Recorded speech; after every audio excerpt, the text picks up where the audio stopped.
ത്രിയേക ദൈവത്തിന് സ്തുതി. ക്രൂശിങ്കിലേക്ക് നോക്കുക എന്ന ധ്യാന പരമ്പരയിലെ ഇന്നത്തെ ധ്യാനം ഗലാത്യർക്ക് എഴുതിയ ലേഖനം 6-ാം അധ്യായം അതിൻ്റെ 14-ാമത്തെ വാക്യം. എനിക്കോ നമ്മുടെ കർത്താവായ യേശു ക്രിസ്തുവിൻ്റെ ക്രൂശിങ്കൽ അല്ലാതെ പ്രശംസിപ്പാൻ ഇടവരരുത്. അവനാൽ ലോകം എനിക്കും ഞാൻ ലോകത്തിനും ക്രൂശിക്കപ്പെട്ടിരിക്കുന്നു. എനിക്കോ കർത്താവായ യേശു ക്രിസ്തുവിൻ്റെ ക്രൂശിൽ അല്ലാതെ പ്രശംസിപ്പാൻ ഇടവരരുത്. ആത്മീക ജീവിതത്തിൽ, ആധ്യാത്മിക വഴിയാത്രയിൽ, ക്രിസ്തീയ ശുശ്രൂഷയിൽ, ദൗത്യ പ്രയാണത്തിൽ എന്തിലാണ് സന്തോഷിക്കേണ്ടത്, എന്തിലാണ് പ്രശംസിക്കേണ്ടത്? ക്രൂശിനോട് അല്പം കൂടെ അടുക്കുവാൻ സാധിച്ചു, ക്രൂശിങ്കിലേക്ക് അല്പം കൂടെ യാത്ര ചെയ്യാൻ സാധിച്ചു എന്നതല്ലാതെ പ്രശംസ ഏതുമില്ല.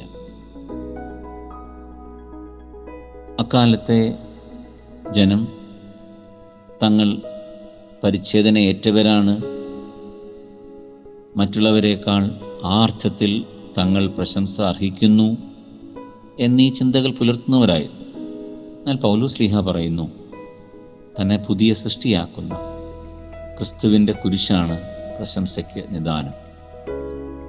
ബാഹ്യമോ ആന്തരികവുമായ ഒന്നല്ല, ദൈവത്തിൻ്റെ കുരിശാണ് പ്രശംസ.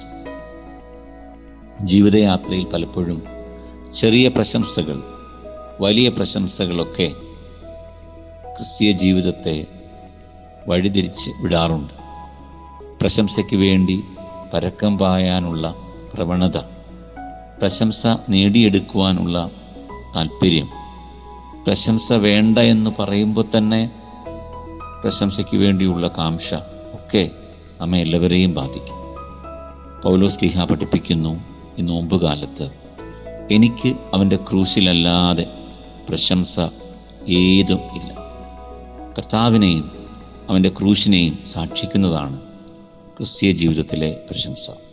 ഓരോ ദിവസവും ദൈവമേ, നിൻ്റെ ക്രൂശിൻ്റെ സാക്ഷിയാവുവാൻ, നിൻ്റെ ക്രൂശിൽ പ്രശംസിപ്പാൻ എന്നെ സഹായിക്കണമേ. ആ ക്രൂശ് എൻ്റെ സന്തോഷവും എൻ്റെ ആനന്ദവും എൻ്റെ ലക്ഷ്യവും എൻ്റെ ലാക്കും ആയിത്തീരണമേ. ആമേൻ.